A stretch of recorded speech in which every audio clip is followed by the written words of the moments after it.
축복합니다. 우리 앞에 있는 사람 축복하고 사랑합니다. 말씀 보겠습니다. 사무엘상 7장 2절부터 12절. 사무엘상 7장 2절부터 12절 보겠습니다. 사무엘상 7장 2절부터 12절. 요하실도 얼른 찾으세요. 사무엘상 7장 들려요? 요하실? 네. 2절부터 12절. 자, 우리 같이 한 목소리로 좀 길긴 한데 같이 읽겠습니다. 시작. 괴가 기럇 여리고에 들어간 날부터 20년 동안 오래 있은지라 이스라엘 온 족속이 여호와를 사모하니라.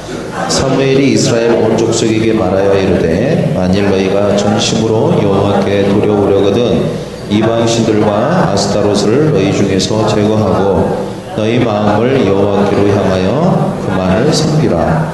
그리하면 너희를 블레셋 사람의 손에서 건져내시리라. 이에 이스라엘 자손이 바알들과 아스타롯을 제거하고 여호와만을 섬기니라. 사무엘이 이르되 온 이스라엘은 미스바로 모이라. 내가 너희를 위하여 여호와께 기도하리라 하매 그들이 미스바에 모여 물을 길어 여호와 앞에 붓고 그날 종일 금식하고 거기에서 이르되 우리가 여호와께 범죄하였나이다 하니라. 사무엘이 미스바에서 이스라엘 자손을 다스리니라. 이스라엘 자손이 미스바에 모였다 함을 블레셋 사람들이 듣고 그들의 방백들이 이스라엘을 치러 올라온지라. 이스라엘 자손들이 듣고 블레셋 사람들을 두려워하여 이스라엘 자손이 사무엘에게 이르되 당신은 우리를 위하여 우리 하나님 여호와께 쉬지 말고 부르짖어 우리를 블레셋 사람의 손에서 구원하시게 하소서 하니 사무엘이 젖 먹는 어린 양 하나를 가져다가 온전한 번제를 여호와께 드리고 이스라엘을 위하여 여호와께 부르짖음에 여호와께서 응답하셨더라. 사무엘이 번제를 드릴 때에 블레셋 사람이 이스라엘과 싸우려고 가까이 오매 그들의 여호와께서 블레셋 사람에게 큰 우레를 발하여 그들을 어지럽게 하시니 그들이 이스라엘 앞에 패한지라. 이스라엘 사람들이 미스바에서 나가서 블레셋 사람들을 추격하여 벳갈 아래에 이르기까지 쳤더라. 사무엘이 돌을 취하여 미스바와 센 사이에 세워 이르되 여호와께서 여기까지 우리를 도우셨다 하고 그 이름을 에벤에셀이라 하니라. 아멘. 오늘 말씀 제목은 나를 여기까지 도우시는 하나님, 나를 여기까지 도우시는 하나님이라고 하는 제목으로 하나님의 음성을 듣겠습니다. 얼마 전에 그 아마존에서 베스트셀러가 된 책 중에 이런 책이 있습니다. 말콤 글래드웰이라고 하는 사람이 쓴 책인데요. 다윗과 골리앗이라고 하는 책입니다. 이거는 기독교 서적이 아니에요. 일반 그냥 사람들이 읽는 자기계발서와 같은 책인데 제목이 다윗과 골리앗입니다. 근데 이 책에서 주로 다루는 내용이 뭐냐면 바로 언더독에 대한 겁니다. 이 언더독. 이 언더독은 무엇을 말하냐면 실패한 사람 또는 약자 또는 부적응자 이런 것을 가리킬 때에 보통 언더독이라고 표현을 합니다. 근데 이 언더독이라는 단어는 어디서 나왔냐면 여러분이 잘 아는 투견 있죠. 투견장에서 개들끼리 싸울 때 이 언더독이라는 단어를 보통 사용한다고 해요. 그래서 언더독이 어떤 개냐면 그 싸웠을 때에 싸움에서 지고 밑에 깔린 개. 그래서 완전히 눌린 개. 그래서 완전히 진 개. 이 진 개를 보통 언더독이라고 하고 반대로 싸움에서 강하기 때문에 이겨서 힘으로 누르고 있는 개를 뭐라고 하냐면 탑독이라고 합니다. 그래서 이 책이 말하고자 하는 것들이 뭐냐면 우리가 이 세상 살면서 이렇게 언더독과 같은 그런 삶의 상태에 놓일 때가 있다는 거예요. 또는 실패를 하기도 하죠. 또 어떤 일에 부적응하기도 하고 또 어떤 안 좋은 일들이나 어려운 일들이나 고난들이 우리의 삶에 찾아올 때가 있습니다. 그래서 우리 스스로도 나는 실패했다, 또는 나는 약하다, 나는 약자다라고 하는 그런 생각을 갖습니다. 즉 언더독이라고 생각할 때가 있다는 것이죠. 그리고 반대로 우리에게 그런 고난이 찾아오고 어려움이 찾아올 때에 그런 고난과 어려움을 바라보면 그것은 마치 탑독같이 여겨질 때, 정말 우리가 어떻게 해볼 수 없는 너무나도 강한 어떤 상대, 어떤 강한 어떤 환경, 도저히 우리가 넘어설 수 없는, 어떻게 극복이 안 될 것 같은 그런 것처럼 보이는 그런 탑독과 같은 그런 것들이 우리의 삶 가운데 있다는 것입니다. 그래서 이 책이 말하고자 하는 요지는 뭐냐면, 결론은 이거예요. 우리가 언더독과 같이 우리가 살 때, 또 내가 언더독이라고 느낄 때 우리는 탑독을 이길 수 있다는 거예요. 언더독들이 어떻게 탑독을 이겼고 또 이길 수 있는지에 대한 여러 가지 사례들을 제공하고 있습니다. 특별히 다윗과 골리앗의 예를 드는데요. 여러분, 그 당시의 전쟁은 보통 군대들이 다 싸우는 게 아니고 그 군인들의 희생을 좀 줄이기 위해서 대장들끼리 나와서 싸우는 경우가 종종 있었습니다. 그래서 대장끼리 나와서 한 대장이 이기면, 이쪽 대장이 이기면 그냥 이 군대는 다 진 거예요. 또 이쪽 대장이 이기면 이쪽 군대는 다 진 거예요. 그래서 그냥 대장 1대1로 싸워서 결판이 나는 승부들이 꽤 있었다는 거예요. 오늘 성경에도 보면 이 골리앗이라고 하는 어마무시한 장군이 나오죠. 키도 굉장히 크고 힘도 세고 뭐 저랑 비교할 수 없는 대단한 사람이 오늘 성경에 나오고 있습니다. 거의 거인이에요, 거인. 그런데 역시 이때도 보면 1대1로 싸우는 거예요. 거인이 니네 장군 하나 나와라. 우리 싸워서 서로 이긴 사람이 이긴 걸로 하자. 그래서 이제 골리앗이 나와서 싸움을 붙이는 거죠.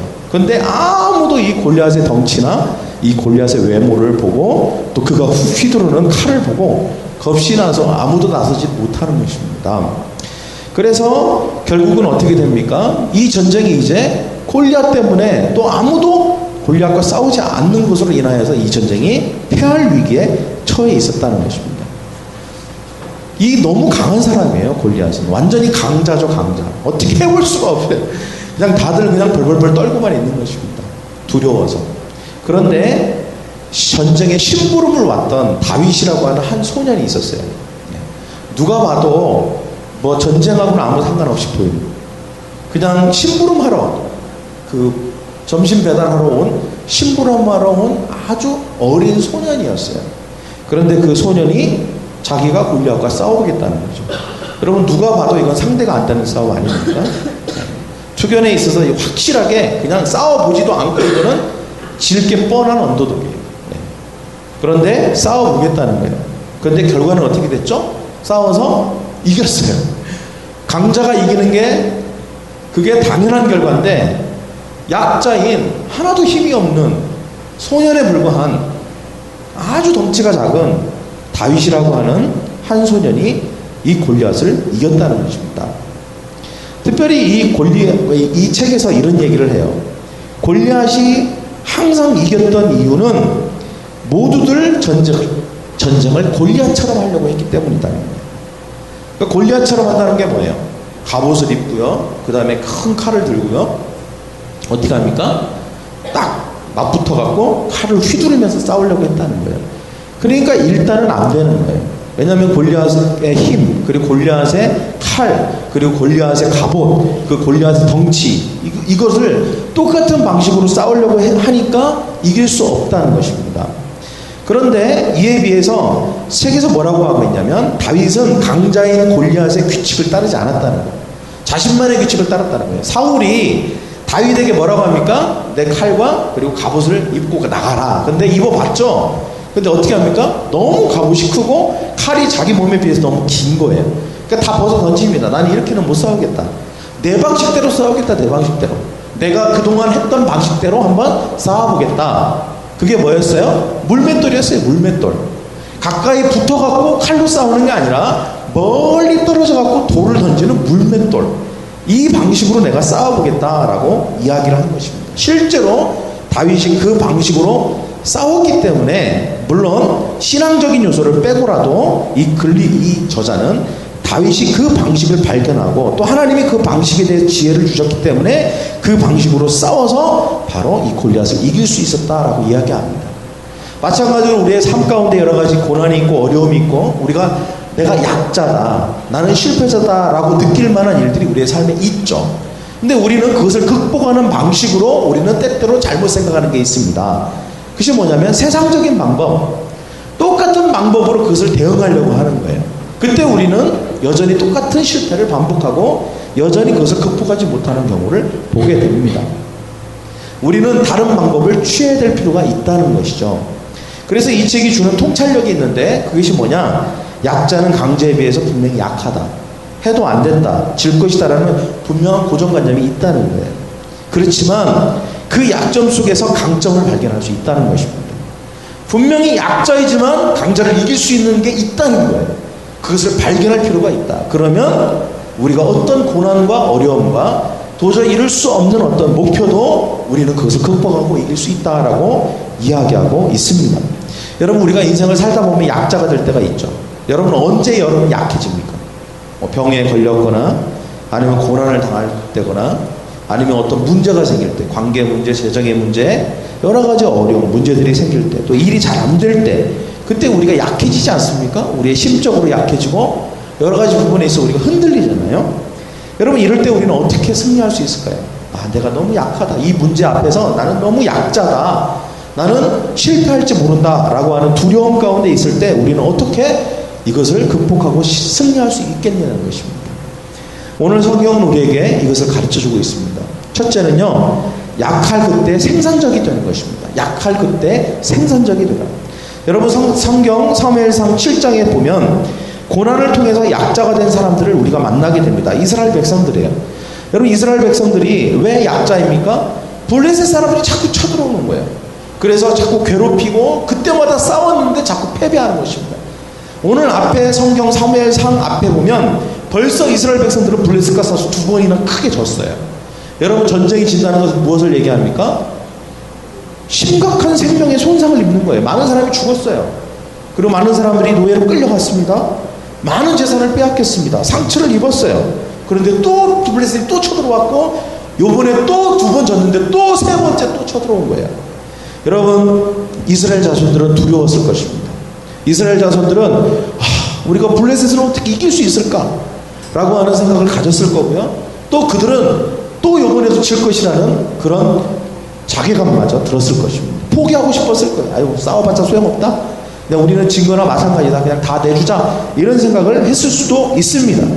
이미 사람들은 두려움과 고통과 위기 가운데 처해 있는 것입니다. 여러분, 우리가 인생을 살다 보면 고난이 없기를 분명히 바라죠. 아, 내 인생에 어려움이 없었으면 좋겠다. 그렇지만 어디 그렇습니까? 우리의 인생 가운데 어려움이 찾아오잖아요. 불현듯 우리가 생각하지 못한 그때 어려움이 찾아옵니다. 심적으로 약해지죠. 내가 약자가 되는 것입니다. 뭐 입시를 준비하는 거, 사업의 위기가 처할 때, 또 일이 잘 안 될 때, 건강을 잃을 때, 관계 문제가 생길 때, 아까 얘기했던 이런 문제들 앞에서 우리는 굉장한 약자가 됩니다. 인생 앞에 너무 작게 느껴지는 것이죠. 이 세상과 그리고 모든 것은 너무 강해 보이는데 나는 아무것도 할 수 없는 것처럼 보이는 거예요. 내가 도대체 이런 험한 세상 속에서 뭘 할 수 있을까? 그런 생각을 하게 되지 않습니까? 이런 고난은 우리를 약하게 한다는 것이죠. 그러나 같은 고난이라도 이 고난에 대해서 대응하는 방식에 따라서 이 고난이 생산적인 고난, 그래서 열매를 맺게 하기도 하고 파괴적인 고난, 그래서 우리의 삶이 더 나빠지게도 할 수 있다는 것입니다. 여러분, 여기 남자들이 있는데 군대를 갔죠. 저도 군대 2년 7개월 만기 제대 했습니다. 저희 부대는 이기자 부대라는 부대입니다. 27사단. 굉장히 유명한 부대예요. 한국에서 제일 힘들다는 부대입니다. 11사단과 27사단. 근데 강원도에 있는 보병부대예요. 예비사단이기 때문에 1년에 3분의 1을 밖에서 야영을 생활을 하면서 지내는 부대입니다. 물론 저는 보병은 아니었어요. 유격대원이었기 때문에. 그렇지만 훈련은 똑같이 받았어요. 근데 제가 군대를 들어갔는데요. 뭐 남자들은 요즘은 군대 가고 싶어도 못 간대요. 줄 섰대요. 그래서 막 1년씩 이렇게 밀린답니다. 군대가. 요즘 막 군대 가고 싶어서 막 안달인데, 여러분 막상 군대를 가보면 그렇습니까? 우리가 생각할 때 그렇게 멋진 것만 있지 않죠. 예, 규율이 강하고요. 그 다음에 심지어는 잘 못하면 두들겨 맞기도 합니다. 제가 하나 생각나는 게 너무 서럽고 힘들었던 때가 있었어요. 제가 처음 기억나는 게 뭐냐면 군대를 딱 이렇게 들어갔고 이제 자대 배치를 받았어요. 근데 근무 이제 불침범이라 그래갖고 중간에 이렇게 2시 3시쯤에 일어나갖고 이렇게 불침범 깨서 이렇게 부대원들을 이렇게 돌보는 그런 게 있었어요. 또 밖에 나가서 위범수 근무를 합니다. 근데 이제 그러면 그 앞에 있는 근무자가 뒤에 있는 근무자를 깨우잖아요. 그러면 깨울 때 이 군참들이 어떻게 깨웠냐면 우리를 이 신임병들을 이렇게 깨웠어요. 야 일어나 이렇게 한 게 아니라 바람을 불었어요. 얼굴에다 이렇게 일어나라는 거예요. 그리고 얘기해요. 일어나 이렇게 얘기해요. 그리고 몸을 건드려서 깨우는 게 아니라 여기 있죠. 침상이 있으면 여기 침대가 있잖아요. 여기를 요 손으로 똑똑 이렇게 쳐요. 그럼 그게 들려요? 피곤해 죽겠는데? 하나도 안 들려요. 그러면 그렇게 2번 하고 안 일어난다고 두들겨 패요. 쓰리빠, 그 앞에는 쓰리빠 들어가고 귀샤대기를 때려요. 그럼 그때 정신을 번쩍 차리고 일어나죠. 근데 그 일을 일주일 내내 반복하는 거예요. 안 들려요. 아무리 해도 안 들리니까. 이러는 거예요. 일어나라는 거예요. 그러니까 처음에 너무 서러운 거예요. 어떻게 나를 골탕 먹이려고 하는 것도 아니고, 아니 어느 누가 하는데 일어나요. 야야야 김일병 일어나 근무 시간이야 이렇게 안 하는 거예요. 뭐 이런 비인간적인 짐승 같은 인간들이 다 있나. 나를 왜 이렇게 괴롭히나. 근데 모든 이병들한테 다 그러는 거예요. 왜 그럴까 생각해보니까 군기예요. 군기를 가르쳐 주려는 거죠. 한 일주일을 그렇게 싸대기를 맞고 쓸레바짝으로 싸대기를 맞고 그렇게만 하니까요. 여러분 놀라운 일이 일어나더라고요. 다음 주에 후 했는데 눈이 번쩍 뜨더라고요. 똑똑했는데 그냥 이병 기회 하시라고 일어나는 거예요. 긴장을 하는 거예요. 긴장을. 그래갖고 내가 저희 능력에 놀랐어요. 야 대단하다. 어떻게 그 소리가 들리고 그게 느껴질까. 뭐 이거는 아주 작은 것 중에 하나죠. 예. 뭐 밥 먹을 때 이거 이렇게 먹었다고 두들겨 맞고 뭐 별거에 다 두들겨 맞아요. 별거에 다 요자 썼다고 두들겨 맞고 뭐 했다고 두들겨 맞고 하여튼 저는 이제 상병 말아먹을 때까지 한 번도 겨울에 따뜻한 물을 써본 적이 없어요. 항상 영하 20도에 찬물로 세수하고 머리 감아요. 그게 너무 부러운 거예요. 뭐 여튼 군대 얘기하면 여러분들 솔솔 군대 생각이 날 텐데, 여러분 2등병 때 되면요 무슨 생각이 들면 내가 바본가? 이런 생각이 들어요. 바보라는 나 바본가? 이런 생각이 들어요. 진짜 힘들었거든요. 여러분 아마 다 그런 걸 겪었을 것입니다. 한국 남자들이라면 누구나 다 겪는 고통과 고난이잖아요. 나중에는 이거를 재미있게 그냥 이렇게 웃으면서 얘기할 수 있지만 그때는요 정말 타령하고 싶고 집에 가고 싶고 그럴 마음이 듭니다. 근데 이 시기를 거치면서 분명한 것은 남자다워지는 거예요. 남자다워지는 것입니다. 철이 들죠. 그때야 비로소 엄마를 생각하잖아요. 내가 부모님에게 엄마 아빠에게 얼마나 잘못했나 이런 생각하지 않습니까? 그래서 우리가 철없는 남자들을 보면 무슨 생각을 할까요? 저거 빨리 군대 보내야 된다. 저거 빨리 군대 보내야 된다. 그런 생각을 하게 됩니다. 저도 역시 군대에 가기 전에는 철이 없었어요. 근데 군대 가서 정말 많은 깨달음을 얻게 됐죠. 사람이 변하는 게 딱 2가지래요. 하나는 정말 엄청난 큰 충격을 받으면 변한다는데, 그래서 군대 가서 많이 두들겨 맞으면 변한다고 합니다. 사람이 변한대요. 일시적으로 좀 변한대요. 그래서 군대를 꼭 갈 필요가 있다는 것이죠. 근데 여러분 군대 간다고 다 그렇게 정신적으로 성숙해지고 철이 들어서 오는 건 아닌 것 같아요. 저희 부대에도 보면 어떤 사람들은 남자다워지고 또 순종적이게 되고 조직에 잘 순응하고 또 성숙해지고 이렇게 성장해서 제대하는 사람이 있는가 하면 반대의 경우도 있더라고요. 완전히 개망나니가 돼서 제대하는 것도 봤어요. 제가 원래 술 같은 것도 안 먹고 그랬던 친구가 맨날 술 먹고 후임들 두들겨 패고 욕하고 거의 알코올 중독자가 돼서 나가는 거예요.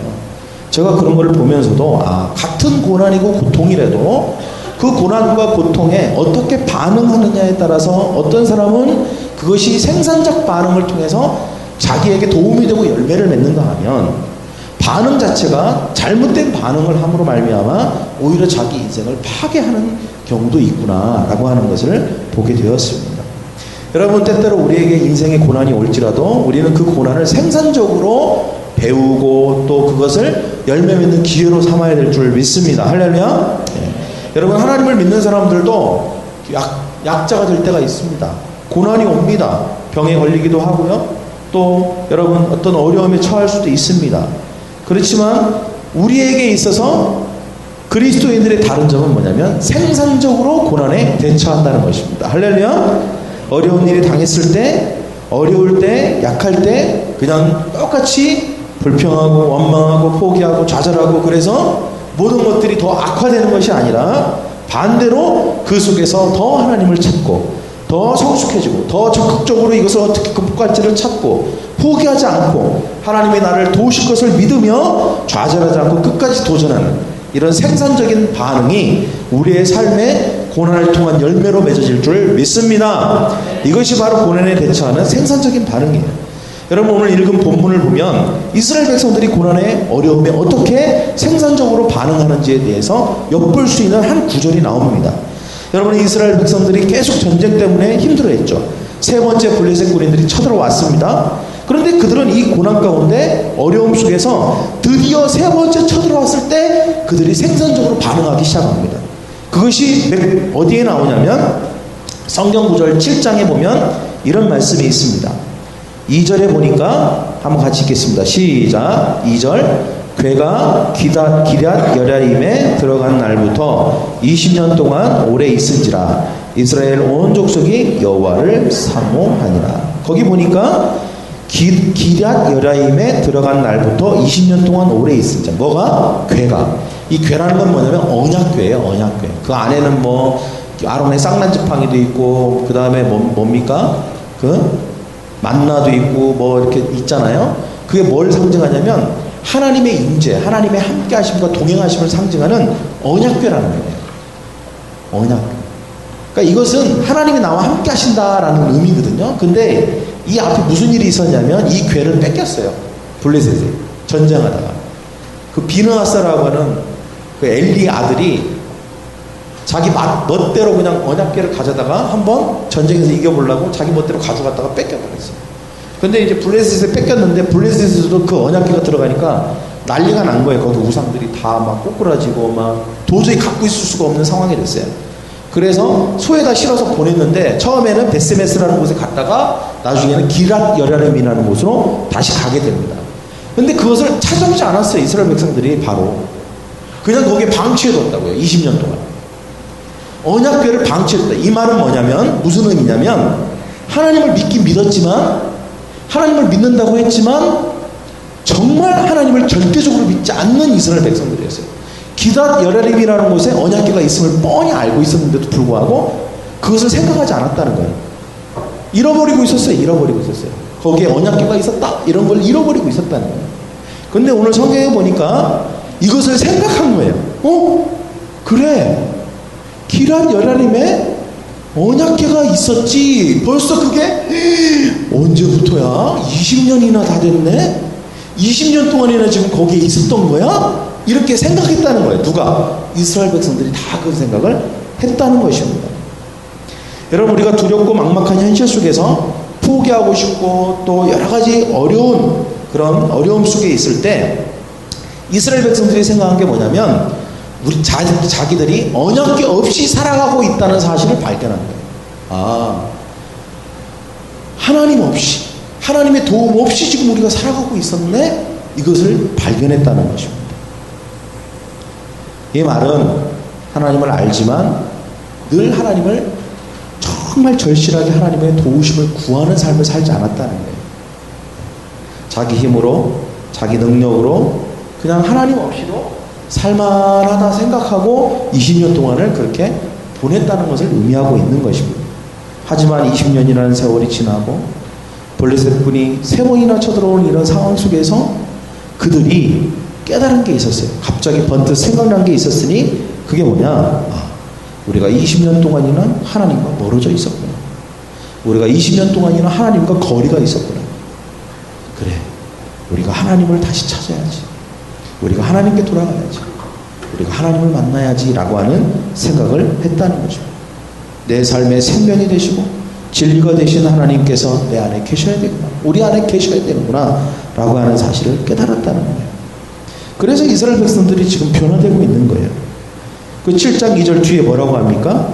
이스라엘 온 족속이 뭐라고 했다고요? 이스라엘 여호와를 사모했다. 그전에는 사모하지는 않았어요. 사모했다는 건 뭐예요? 생각하고 집중하고 바라고 구했다는 것입니다. 그전에는 그렇지 않았죠. 그냥 방치되어 있고 그냥 저기 있나 이렇게 생각하고 굳이 도움이 될까? 필요할까? 이런 생각을 했다는 거예요. 그러나 그들의 생각이 바뀌었다는 것입니다.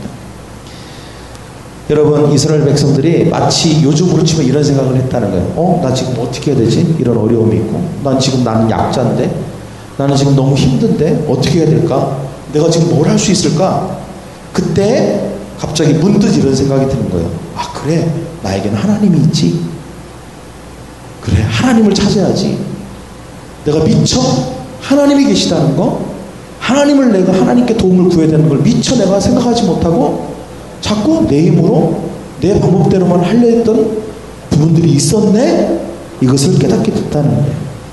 이제 내가 하나님의 도움 없이는 절대로 안 된다는 사실을 깨닫게 됐다는 것입니다. 그래서 뭐라고 합니까? 하나님을 찾아야 되겠다. 하나님을 만나야 되겠다. 하나님의 도움을 구할 거야. 그렇게 생각하고 결단했다는 거예요. 누가? 이스라엘 백성들이. 누가? 이스라엘 백성들이. 그리고 누가? 우리가.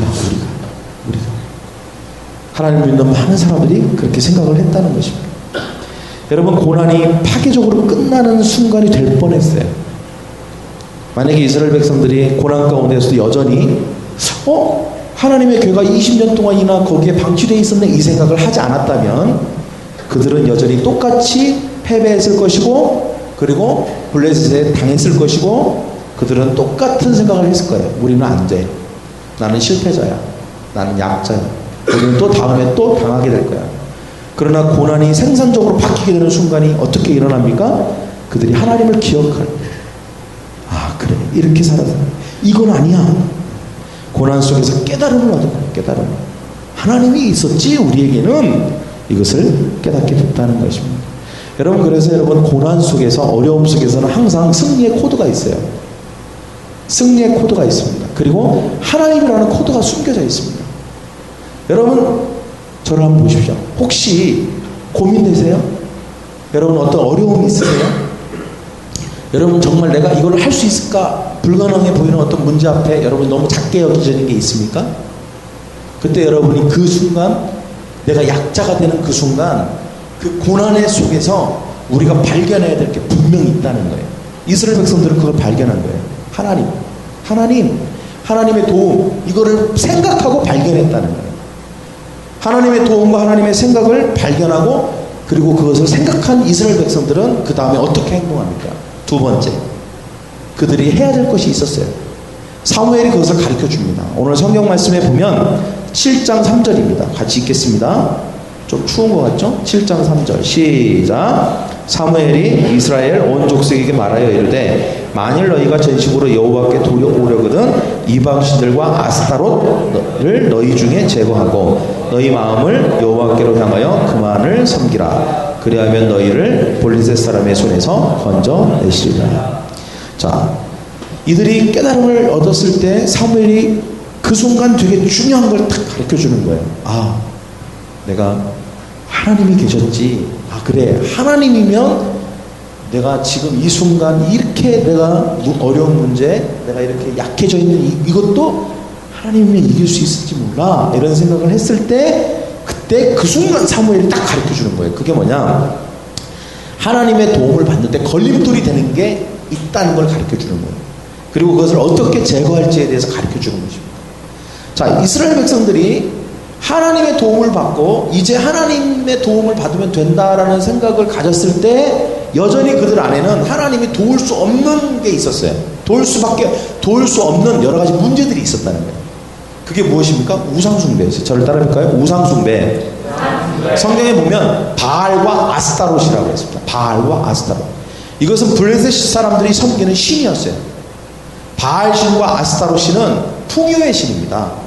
풍요의 신. 그래서 곡식이 잘 되게 하고요. 기후가 좋아서 비 많이 내리고, 그래서 많은 곡식을 얻어서 그들의 물질적인 풍요가 일어나는 것을 약속해 주는 신이란 말이에요.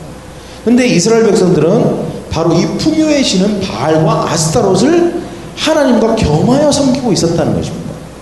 하나님을 섬긴다고는 말을 하고 자기는 하나님의 백성이라고 말하고 있지만 여전히 그들 안에는 그들이 진짜 섬기는 신이 따로 있었다는 거예요. 그게 뭐예요? 풍요의 신이라고. 풍요의 신. 그들이 진짜 믿고 그들이 의지하는 게 따로 있었다는 것입니다. 경제적인 이익을 준다고 약속하고 보장하고 믿을 만한 것들, 하나님보다 나에게 더 큰 안정감과 위안이 되고 믿음이 가는 것들, 물론 하나님이 아닌 다른 신도 될 수 있지만 우리에게 우상은 꼭 그것뿐만이 아닙니다. 우리의 삶 가운데 정말 내가 의지가 되는 거 있잖아요. 에이, 내가 하나님이 좀 안 도와주셔도 나는 이게 있으니까 괜찮아 라고 하는 내가 믿을 만한 것들, 믿을 구석이 있는 거, 그게 우상이라고 말씀해 주시는 거예요. 여러분, 그게 있는 상태에서 절대 하나님이 우리의 삶 가운데 개입할 수 없다는 것입니다. 하나님이 우리를 도우시는 데 있어서 제약이 된다는 것이죠. 그래서 하나님 뭐라고 합니까? 그것을 제거하고, 이 말은 뭐냐면 우리 안에 있는 그 잘못된 생각들, 잘못된 우선순위를 바로잡으라는 거예요. 그리고 가장 중요한 착각이 무엇입니까?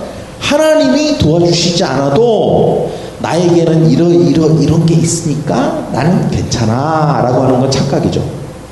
여러분, 지금 이스라엘 백성들이 가지고 있는 착각 아니에요? 하나님은 지금 저 기다 여레님에 20년 동안 방치해놓고 그들이 지금 어디에서 안정감을 누리고 있어요? 우리에게는 바알과 아스타롯이 있으니까 괜찮아.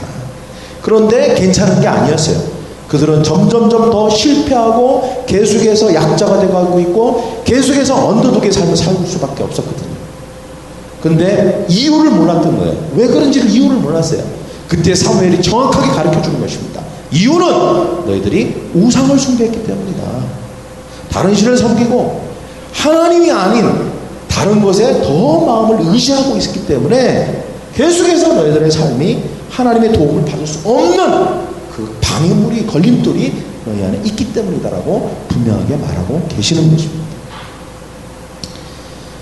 그래서 여러분, 이 착각을 바로 잡으라는 거예요. 우리 안에 이것을 제거하라는 것은 이런 생각, 이런 마음을 없애버리라는 거예요. 그것이 없어질 때에 갖게 되는 생각이 무엇입니까? 하나님이 절대적인 내 삶의 도움이시고 하나님만이 나에게 진정한 축복이시다 라고 하는 생각을 갖는다는 거예요. 내가 이 세상의 소유, 그리고 물질, 사람, 능력, 지식 필요하지만 이것이 내 삶을 보장해 주진 않는다. 오직 하나님만이 절대적으로 내 삶의 축복이시다 라고 하는 것을 분명히 하라는 거예요. 할렐루야. 이스라엘 백성들이 이게 분명하지 않았다 이거예요. 적당히 했다는 것입니다. 그래서 사무엘이 그것에 대해서 분명하게 얘기할 때 이스라엘 백성들이 그것을 받아들입니다. 받아들여요. 그래서 여러분, 그들이 한 게 있었어요. 6절에 보면 미스바에 모여 물을 길어 여호와께 붓고 그리고 종일 금식하고 거기서 이르되 우리가 여호와께 범죄하였나이다. 그게 뭐예요? 그들이 하나님 앞에 하나님이 아닌 다른 것들을 의지하고 섬겼던 것들에 분명하게 자기들이 회개하고 그리고 방향을 돌이키는 것입니다. 그리고 여기 보니까 금식하고 물을 붓다. 물을 붓는 것은 뭐냐면 소중한 거예요. 그 아랍에게, 중동에 있어 물은 굉장히 소중합니다. 근데 이것을 부어버렸다. 즉 내가 경제적인 이득, 유익 이런 거에 매이지 않겠다는 거예요. 그 조금 내가 유익 보겠다고 하나님 마음에 걸림돌이 되는 것들을 하지 않겠다는 것입니다. 죄 짓지 않겠다는 거예요. 과감하게 그거 유익을 포기하고 이익을 포기하겠다는 거예요. 그리고 또 무엇입니까? 금식했다. 이것은 금식은 뭐예요? 생존이잖아요. 생존에 필요한 것들, 먹는 즐거움 이거 아닙니까?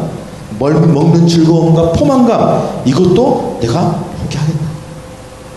그리고 오직 하나님만을 섬기고 의지하겠다라고 하는 분명한 하나님을 신뢰하고 주님께 집중하는 모습을 이스라엘 백성들이 보여주는 것입니다. 할렐루야. 그렇게 될 때 이들이 하나님의 은혜를 체험하게 돼요. 여러분 9절에 보니까 뭐라고 말씀하고 있습니까? 9절을 한번 같이 보겠습니다. 7장 9절 시작. 사무엘이 젖 먹는 어린 양 하나를 가져다가 온전한 번제를 여호와께 드리고 이스라엘을 위하여 여호와께 부르짖음에 여호와께서 응답하셨더라. 여러분 20년 동안 응답이 없었어요. 언더독에 당하고 늘 실패하고 패배하는 삶을 20년 동안 살았어요. 근데 드디어 하나님이 개입하시고 역사하기 시작하셨다는 거예요. 하나님이 응답하셨더라. 근데 하나님의 응답과 하나님의 방식은 달랐어요.